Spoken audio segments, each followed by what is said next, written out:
I think it meant that my world was so small, you know.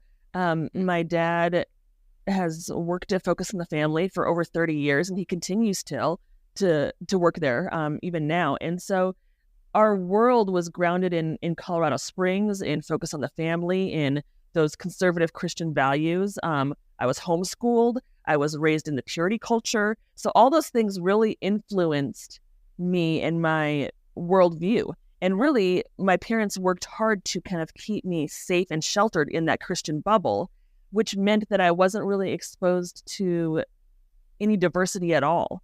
And so our world was very small. Our worldview was very small. It's very much a black and white of we are right and they are wrong.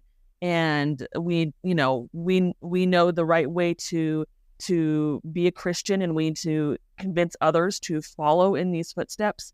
And so it was even the relationships you had, the way you interacted with people, everything was, I talk about this in my first book, of like, everything was to quote unquote be a blessing to them, which kind of just was like the insider's language for like making them come to your side, or convince them to become more of